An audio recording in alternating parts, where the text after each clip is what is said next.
ये वेणुनाद, वंशीनाद कहां हुआ? गोकुल में नहीं हुआ। वंशीनाद ठाकुर जी ने वृंदावन में प्रारंभ किया। एक संत कथा सुना रहे थे, बहुत ध्यान से सुनना। ठाकुर जी ने वंशी बजाना शुरू कैसे किया? वंशी का निर्माण ही ठाकुर जी ने किया है। भगवान गौ बहुत प्रिय है।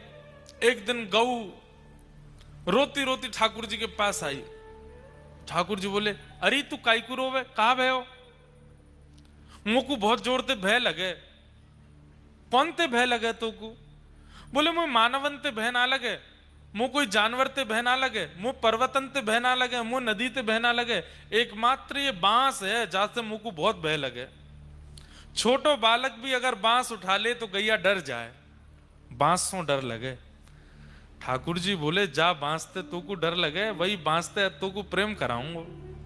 ठाकुर जी ने जैसे ही एक हाथ से बांस पकड़ो, तो जैसे ही एक हाथ को स्पर्श कियो 3 छिद्र प्रकट हुए, दूसरे हाथ को स्पर्श कियो 3 छिद्र और प्रकट हुए, और जैसे ही वो पकड़ करके अधर पर धारण करी 1 छिद्र और प्रकट भयो। जैसे ही प्राण पिरोए ठाकुर जी ने, ऐसी मधुर ध्वनि निकली वंशी बांस में ते। गैया के नेत्र बंद है गए, अपने आप चारों थनंते दूध प्रवाह होने लगो। पूंछ उठा करके गैया चारों तरफ ठाकुर जी के डोलन लगी, और वही दिनासों ठाकुर जी गैया को सुख देवे के काजे वह बांस को वंशी बना करके मधुर मधुर स्वर में बजा में।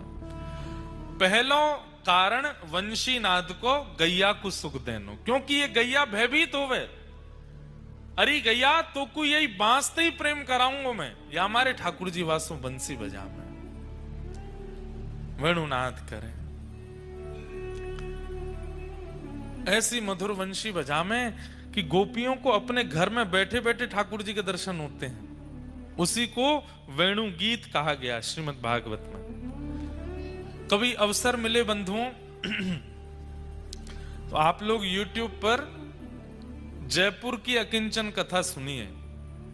पहले हम अकिंचन कथा करते थे, लेकिन अब बहुत जल्दी फिर से करेंगे। अकिंचन कथा में पंडाल नहीं होता, अकिंचन कथा में माइक नहीं होता।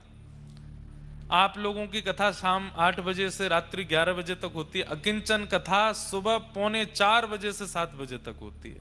सुबह सुबह भोर में होती है, नदी के तट पर होगी, पहाड़ पर होगी, ऐसे प्राकृतिक स्थान पर होती है। पर आजकल इतनी भीड़ हो जाती है, इसलिए अकिंचन कथा अभी विश्राम में है।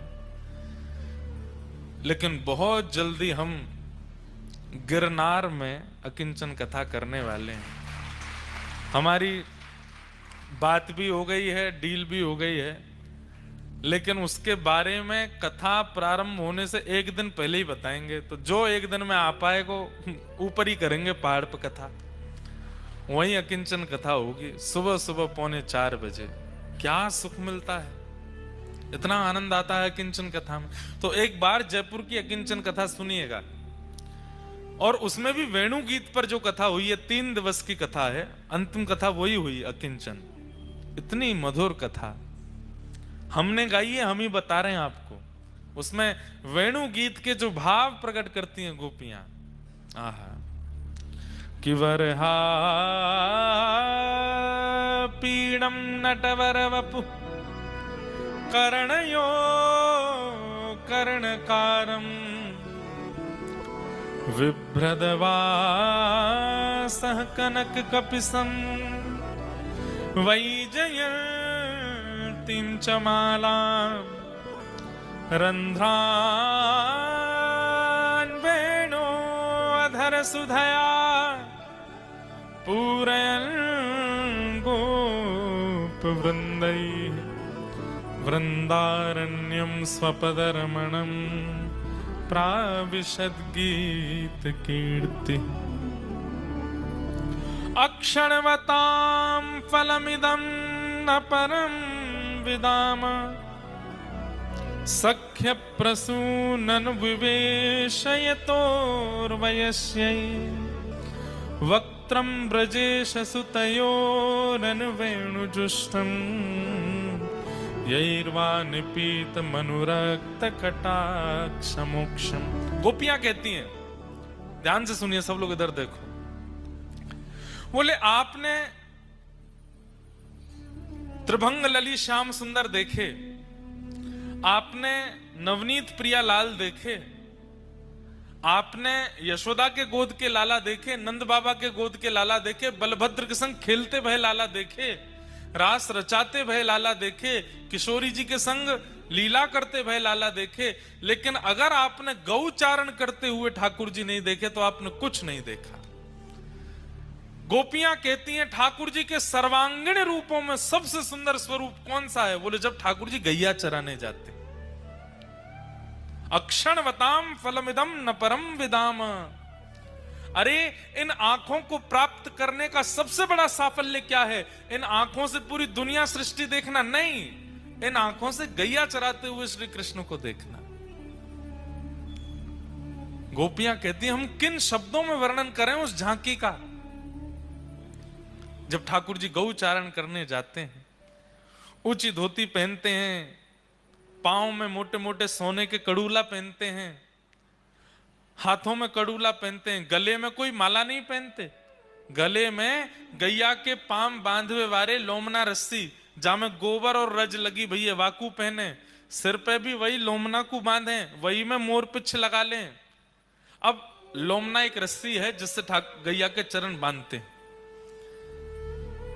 ठाकुर जी मन में विचार करें कि अब ये लोमना मैंने बांध तो लियो, लेकिन ये सुंदर कैसे लगे।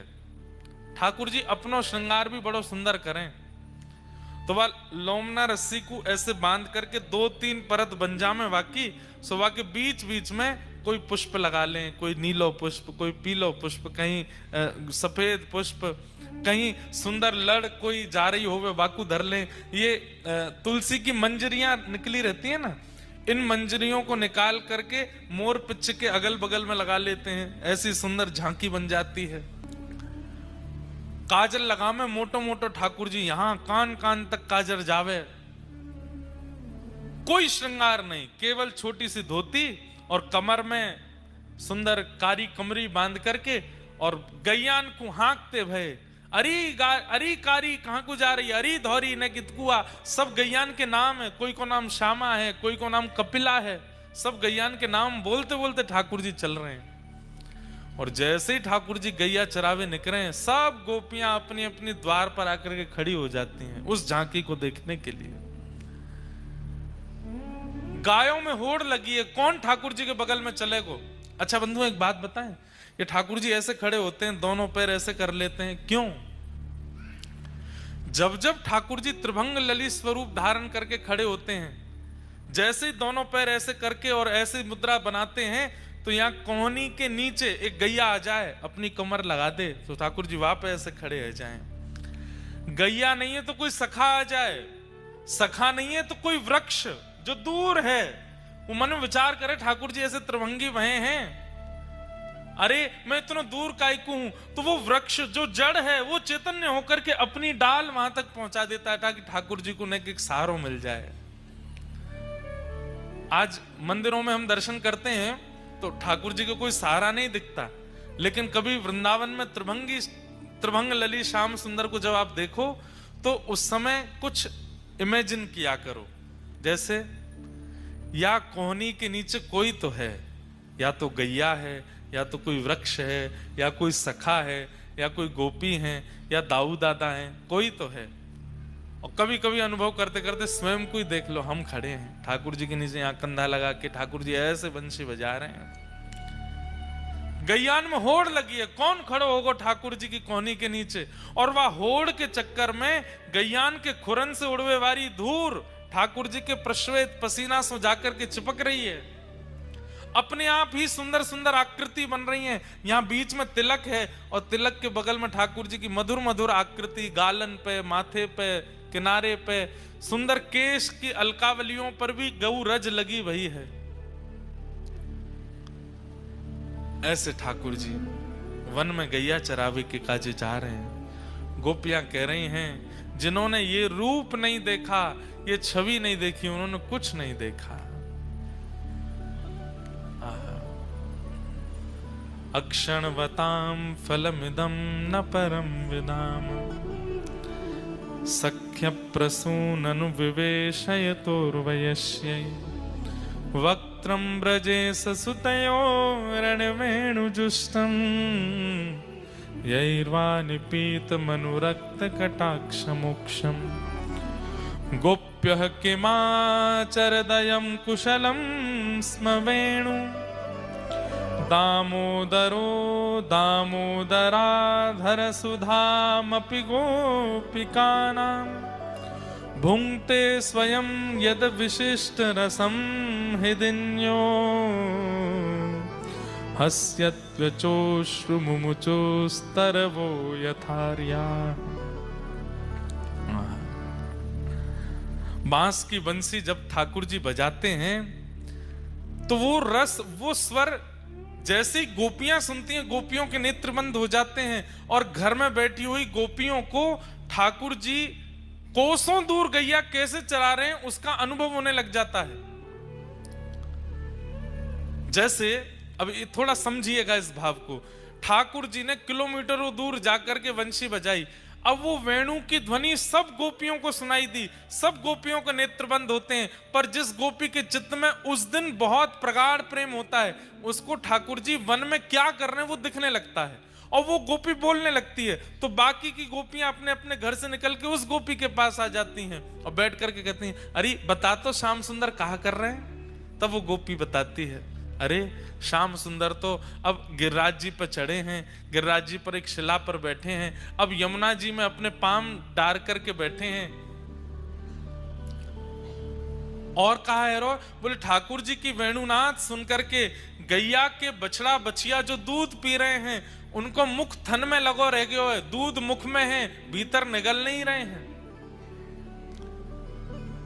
वन के हिरण वो सब घास चर रहे हैं, लेकिन ठाकुर जी की वंशी की ध्वनि जाते ही मुख में घास लगी रह गई है, चबाना भूल गए, सब कान उठा करके केवल वंशी सुन रहे हैं। यमुना जी की धारा स्तब्ध हो गई है, यमुना जी आगे को बह नहीं रही हैं। क्यों? ठाकुर जी वहीं तट पर खड़े होकर के वंशी बजा रहे हैं, उनके रूप माधुरी का दर्शन कर रही हैं।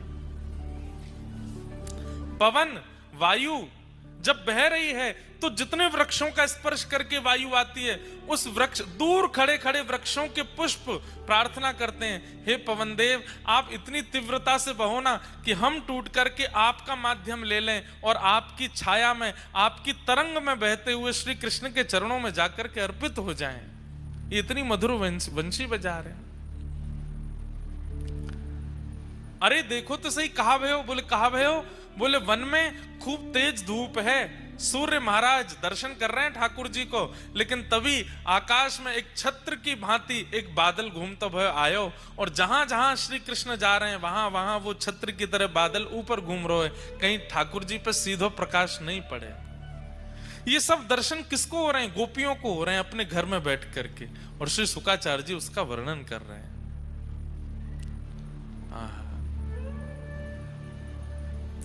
ये वेणु गीत है। ऐसे वेणु गीत के माध्यम से गोपियों के चित्त को दर्शन ठाकुर जी करा रहे हैं। बंधुओं, एक बात हम सत्य बताएं आपको, आज भी वेणु गीत संभव हो सकता है। आप ऊंझा में बैठे हैं, अहमदाबाद में बैठे हैं, बड़ोदरा में बैठे हैं, कहीं भी बैठे हैं, आपका प्रेम और भाव ठाकुर जी के प्रति अगर प्रगाढ़ है तो आप जहां बैठे हैं वहां बैठ करके केवल सत्संग सुनने लग जाइए, नेत्र बंद करके। आचार्य की वाणी, संतों की वाणी आंख बंद करके सुनिए और चिंतन करिए कि आज राधा रमण जी कैसे लग रहे होंगे। महापुरुष की वाणी सुनते रहो। महापुरुष की वाणी क्या है? वंशी है। उसकी वाणी सुनते सुनते सुनते सुनते आप चिंतन करो, आज ऐसी पोशाक होगी, आज ऐसा मुकुट होगा, आज ऐसी माला होगी, आज ऐसी पिछवाई होगी, आज ऐसा सन्मुख औलाई का भाव होगा, आज ऐसे गोस्वामी जी आरती कर रहे होंगे। सब अपने मन में चिंतन कर लो और फिर सोशल मीडिया पे कहीं ना कहीं फोटो आ ही जाता है, धीमे से जाकर के कहीं ढूंढो कि आज कैसे दर्शन थे। अगर आपके चिंतन से दर्शन मिलने लग जाएं तो समझ जाना कि आप भी वेणु गीत की एक गोपी बन गए हो। बस एक वेणु का आश्रय चाहिए। वेणु क्या है? कथा वक्ता की वाणी, आचार्यों की वाणी, जो वो सत्संग सुधा अपनी कथा में कहते हैं, वो वंशी ही है। उसको वेणु के माध्यम से, वेणु का भाव रख करके सुनो। आप कथा सुनते हैं, अपने घरों पर सुनते हैं, गाड़ियों में सुनते हैं, इसी भाव से सुनो कि ठाकुर जी की वंशी है, मुरली है, वंशी है, वेणु है, अलग अलग प्रकार हैं। कोई बहुत बड़े महापुरुष हैं जो ज्ञान वैराग्य की चर्चा करते हैं, उनके प्रति भाव रखो, ये वंशी हैं। कोई बड़ी रसभरी चर्चा करते हैं, ठाकुर जी की मधुर मधुर लीला सुनाते हैं, ये वेणु हैं। कोई थोड़ी ज्ञान वैराग्य की भी बात करते हैं, रसभरी चर्चा भी करते हैं, मधुर मधुर संगीत भी सुनाते हैं, ये कौन? ये मुरली हैं।